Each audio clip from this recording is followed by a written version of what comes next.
Panoorin ang susunod na bahagi ng Batang Quiapo. Huwag kalimutang mag-subscribe sa Series Explained PH, i-turn on ang bell notification, at manatiling nakaantabay para sa aming mga susunod na video.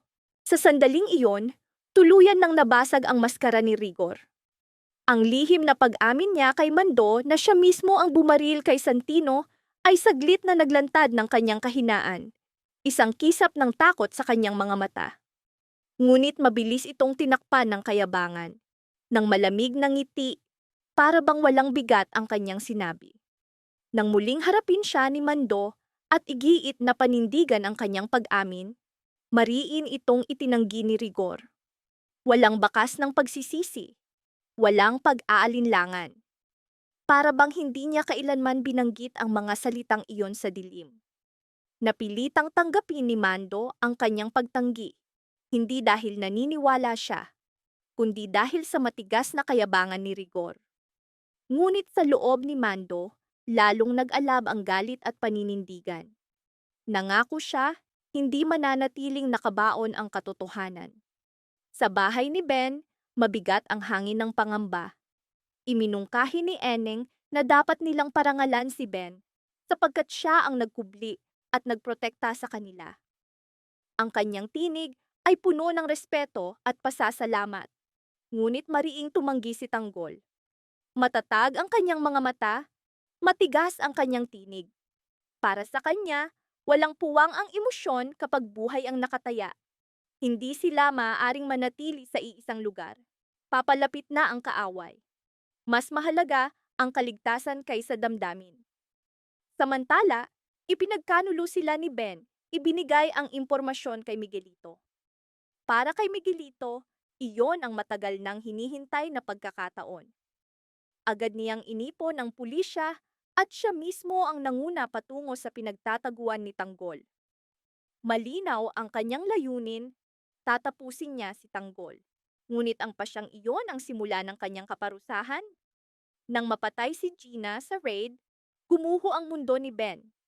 Dumating ang pagsisisi, ngunit huli na. Pinatay din siya ni Miguelito. Mabilis na naghatid ng hustisya ang kapalaran. Nauunawaan ni Tanggol, ang pagtataksil ni Ben ang ugat ng lahat. Dahil sa kanya, nabunyag ang kanilang taguan. Mabigat ang katotohanan, ngunit hindi sila nanghina. Patuloy silang lumaban. Sa unos ng bala, sugatan sina Thanos at Bulldog. Dumaloy ang dugo, lumalim ang sakit, ngunit nakatakas pa rin sila. Bawat hakbang ay puno ng takot, galit, at panata. Hindi sila basta susuko. Sa libing ni Santino, bumalot ang matinding dalamhati at galit. Nagbanggaan sina Marites at Rigor. Ang katahimikan ay nabasag, naging tensyon. Patuloy na tumanggi si Rigor na aminin ang kanyang krimen. Ibinunto ng sisi sa iba, lalo na kay Tess. Ang mga salita'y naging kaguluhan. Biglang itinutok ni Rigor ang baril kay Marites. Kumalat ang takot sa mga nagluluksa. Lumapit si Mando. Hindi na niya kayang tiisin ang mga kasinungalingan, ang banta ng panibagong kamatayan.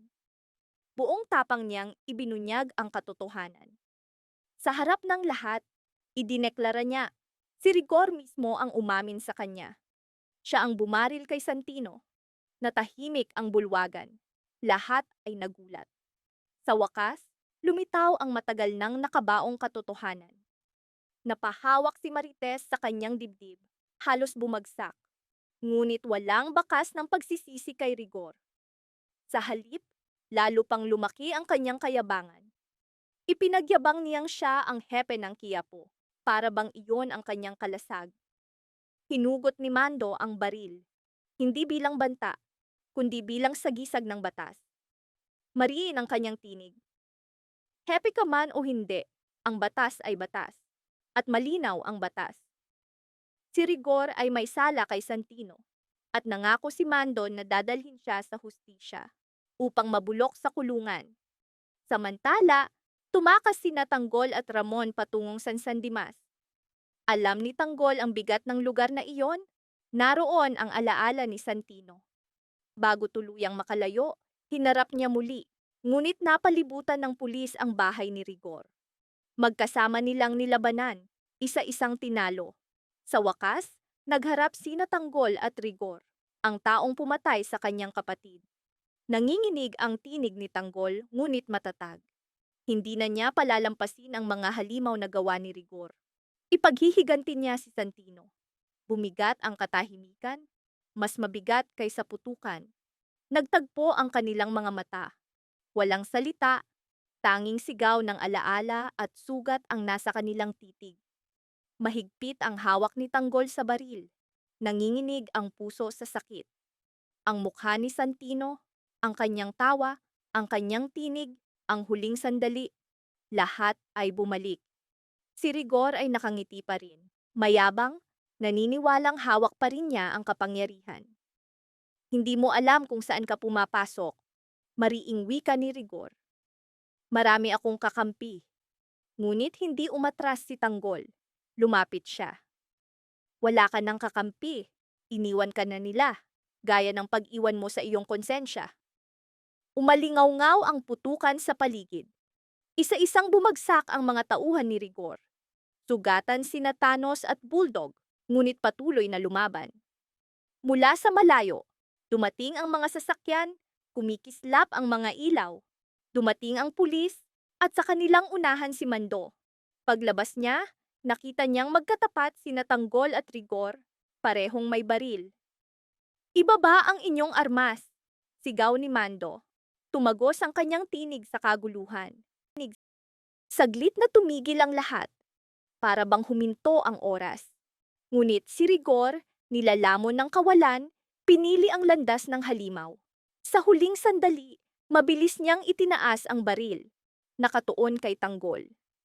Bumigat ang hangin. Nagsimula ang huling kabanata ng laban. Hindi nag-atubili si Mando. Umalingaw-ngaw ang putok, nag-eko sa gabi. Bumagsak si Rigor sa lupa, kasabay ng kanyang katawan.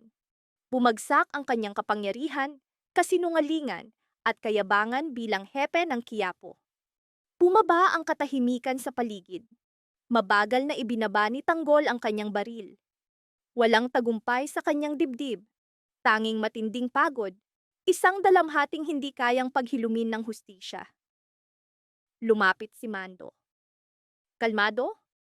Walang paratang. Walang paninisi. Tanging sinabi niya, tapos na. Tumingin si Tanggol sa katawan ni Rigor. Saka tumingala sa langit, para bang kausap ang isang taong wala na. Kuya, bulong niya, hindi ka na nag-iisa. Ang gabing iyon ay nagluwal ng sugat na hindi na maghihilom, mga buhay na hindi na babalik. Ngunit, isang katotohanan ang lumitaw. Ang hustisya, bagaman huli, ay dumating din. Ngunit hindi pa tapos ang gabi. Bagaman, bumagsak si Rigor, nanatili ang bigat ng kanyang iniwan. Hinila ng pulis ang kanyang katawan. Walang dangal, walang seremonya. Gaya ng pagkuha niya ng buhay, ganoon din kabilis siyang inalis ng kapalaran. Nakatayo si Tanggol, tahimik. Para bang nakagapos ang kanyang kaluluwa sa lugar kung saan bumagsak ang kanyang kaaway. Hindi siya umiyak, hindi siya ngumiti. May mga laban na nagtatapos sa tagumpay, ngunit laging nananatili ang pagkawala. Ipinatong ni Mando ang kamay sa balikat ni Tanggol, hindi bilang pulis, kundi bilang taong nakauunawa sa bigat ng pagkawala. Magpapatuloy ang batas, mahina niyang wika. Ngunit ngayong gabi, tapos na ang iyong pagtakbo. Mabagal na tumango si Tanggol, bawat galaw ay pamamaalam, sa galit, sa paghihiganti, sa kanyang pagkakagapos. Umaga pa lang, kumalat na parang apoy ang balita, ang pagbagsak ni Rigor. Lantad na ang katotohanan. Siya mismo ang pumatay kay Santino. Ang pangalang minsang binibigkas sa takot, ngayoy binabanggit na may galit. Sa libing, lalo pang bumigat ang katahimikan. Nakatayo si Marites sa harap ng kabaong ng anak. Sa wakas, nakuha niya ang sagot. Masakit ang katotohanan, ngunit mas mabigat ang kawalan ng kaalaman. Lumapit si Mando, dala lamang ang katotohanan at pangako. Ginawa namin ang lahat, wika niya. Hindi na maiiwasan ang hustisya. Pumikit si Marites, dumaloy ang luha. Hindi dahil sa galit, kundi sa pagod. Salamat. Mahina niyang bulong. Isang salitang puno ng pagbitaw at dalamhati. Sa isang tagong lugar, nagpapahinga sina Tanggol, Thanos at Bulldog. Ginamot ang sugat, pinunasan ng dugo, ngunit nanatili ang alaala. Tahimik na tinali ni Thanos ang kanyang sugat. Nakatitig si Bulldog sa kawalan. Bigla niyang sinabi, "Akala ko kapag natapos ang laban gagaan." Saglit na tumigil si Tanggol bago sumagot, "Hindi kailanman gumagaan. Matututo ka lang dalhin ito." Nagkatinginan sila. Wala nang salitang kailangan. Sapat na ang katahimikan. Sa himpilan, hinarap ni Mando ang investigasyon. Hindi siya umatras, hindi nagbigay ng palusot. Alam niyang tama ang kanyang ginawa. May mga pagdududa, ngunit mas matibay ang pag-unawa. Sa wakas, nagsimulang mabasag ang sistemang matagal ng bulok.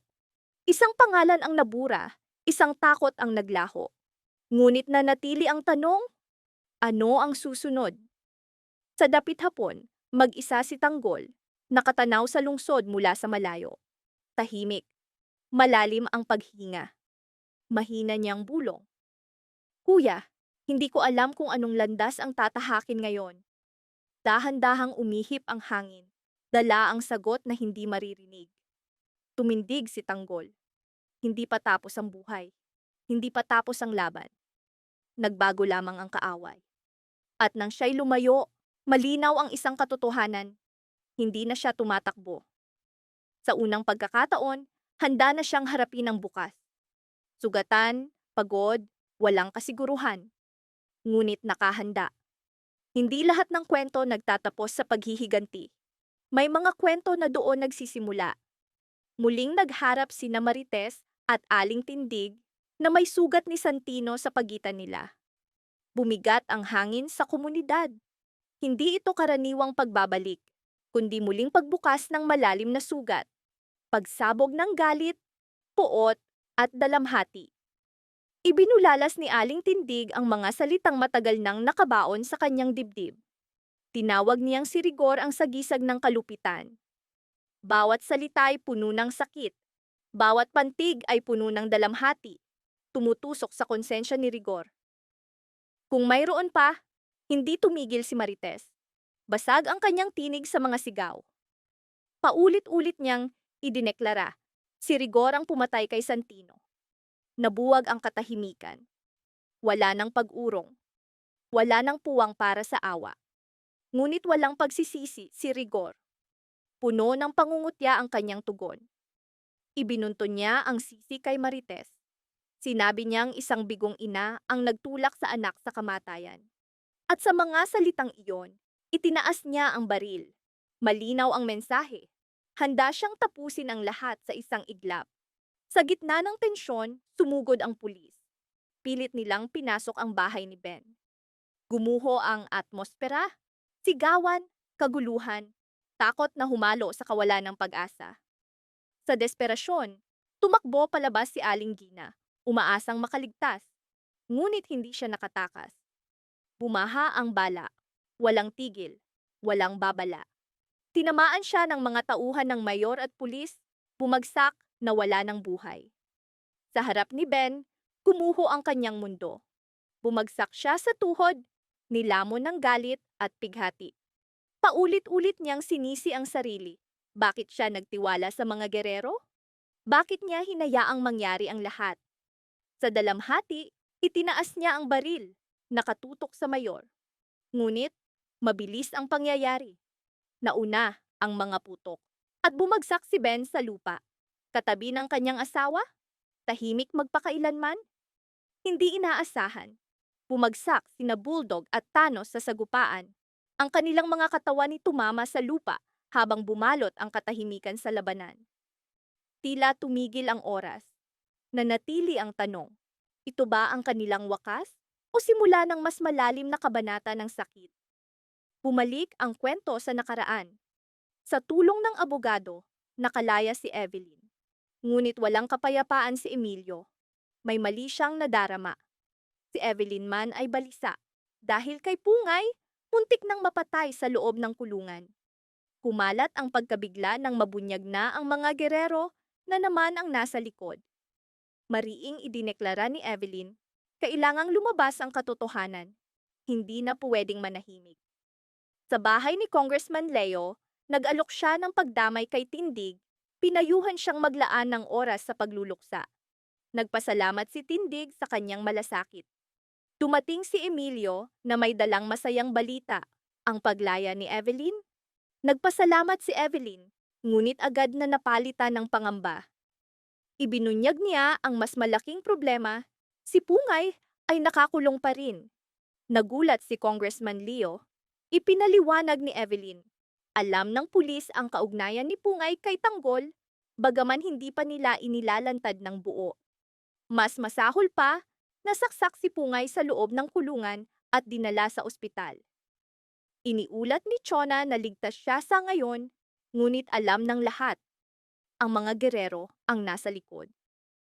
Mariing nagsalita si Tindig, kailangan nila si Pungay sa kanilang laban. Nangako si Congressman Leo na kakausapin ang kanyang kaibigang abogado upang tiyakin ang paglaya ni Pungay. Bawat sugat, bawat kamatayan, bawat pagtataksil ay nagiging mitsa ng mas malaking digmaan. Iminungkahi ni Evelyn na ilantad sa publiko ang lahat ng krimen ng mga gerero.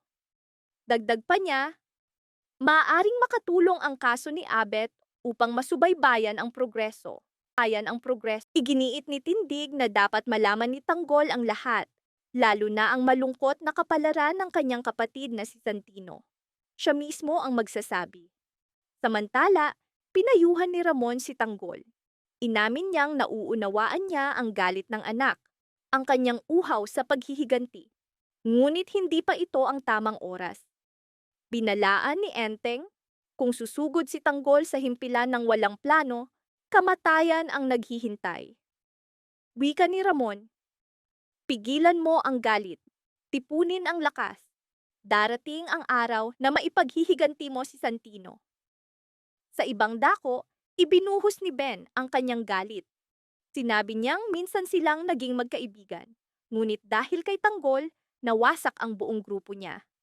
Para sa kanya, hindi matanggap ang kapal ng mukha ni Tanggol.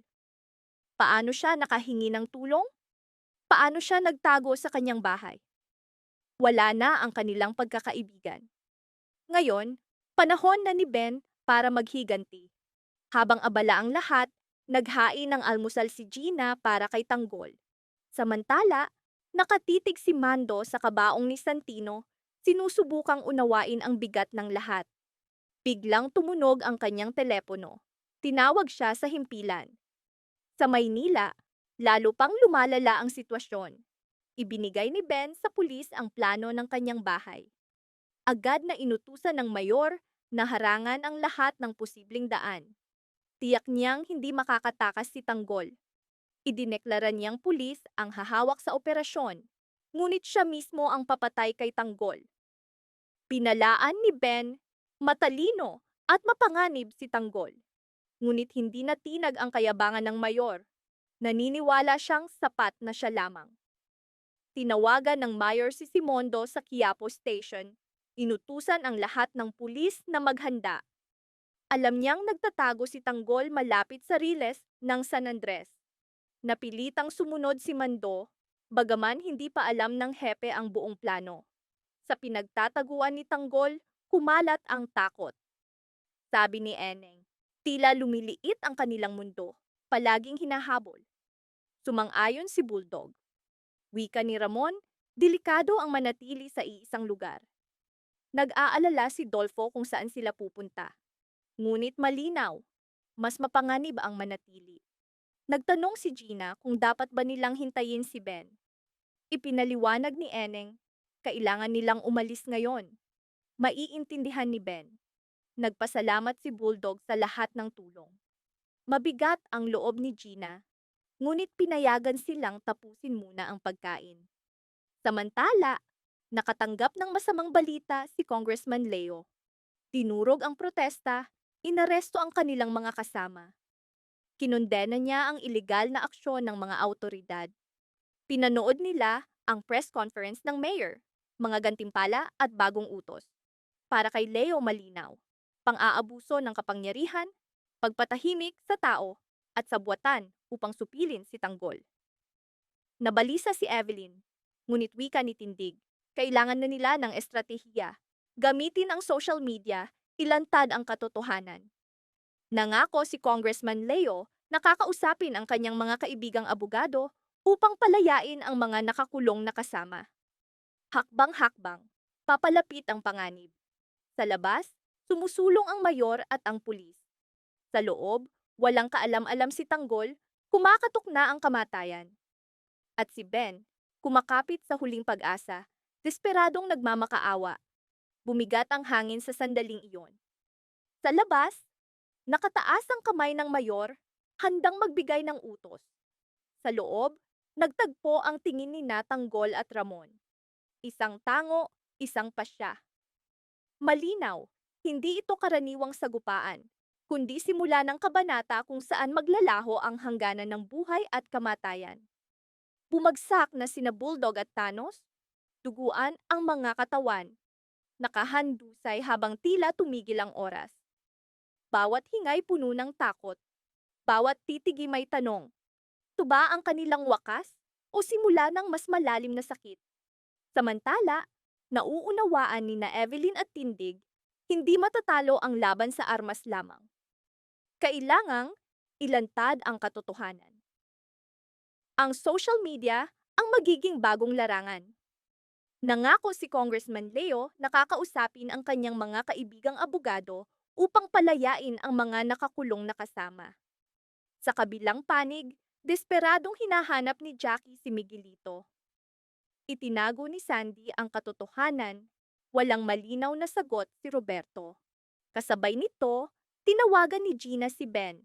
Sinabing aalis na si Tanggol at ang kanyang grupo sa bahay. Nagmakaawa si Ben, "Wag muna, papalapit na ako." Ngunit sa huli, siya mismo ang nagturo ng kanilang tahanan. Inutusan ng mayor na palibutan ng buong lugar, harangan ang lahat ng daan. Nagmakaawa si Ben, ilabas muna ang kanyang buntis na asawa. Ngunit malamig ang mga mata ng mayor. Isa lang ang kanyang layunin. Si Tanggol. Sa loob, walang kaalam-alam sina Tanggol at ang kanyang mga kasama. Kumakatok na ang kamatayan. Sa labas, pumuwesto ang pulis. Lalong nakakatakot ang katahimikan. Sa isang kumpas ng kamay ng mayor, handa nang bumuhos ang unos ng bala. Dama ni Tanggol ang bigat ng hangin. May mali. Tumingin siya kina Ramon, Eneng, Bulldog, at Dolfo. Walang nagsalita, ngunit pare-pareho ang iniisip. Hindi ito karaniwang hinala, kundi babala. Biglang tumunog ang telepono. Tawag ni Ben. Ngunit hindi nasagot ni Tanggol. Sa halip, mula sa labas dumagundong ang sigaw. Mga utos, mga yabag, tunog ng armas. Naunawaan nila, napalibutan na sila. Nang inginig sa takot si Eneng, mahigpit ang hawak ni Bulldog sa baril. Sinubukang manatiling kalmado ni Ramon, ngunit bakas sa kanyang mga mata ang kahandaan. Tahimik na nanalangin si Eneng. Sa itaas, napatigil si Gina sa paglakad. Narinig niya ang mga sigaw, ang mga yabag. Bumilis ang tibok ng puso. Ipinatong ang kamay sa kanyang tiyan, pinigilan ang luha. Hindi niya alam kung makikita pa niya ang bukas. Sa Quiapo Station, mahigpit ang hawak ni Mando sa radyo. Pawisan. Alam niyang mali ang operasyong ito. Mabilis, personal. Ngunit nakatali ang kanyang mga kamay. Sa bahay ni Congressman Leo, sabay-sabay na natanggap nina Evelyn, Tindig, at Emilio ang parehong mensahe. Isang babala. Alam nila, muli na namang dadanak ang dugo. Mahigpit na hawak ni Tindig ang telepono. Hindi pa tapos. Mahina niyang bulong. Hindi pa. Sa labas, nakataas ang kamay ng mayor. Sa loob, nagtagpo ang tingin ni Tanggol at Ramon. Isang tango, isang pasya. At sa sandaling iyon, sa pagitan ng hinga at ng putok ng baril, magsisimula ang susunod na kabanata. Sino ang maliligtas? at sino ang tuluyang mawawala.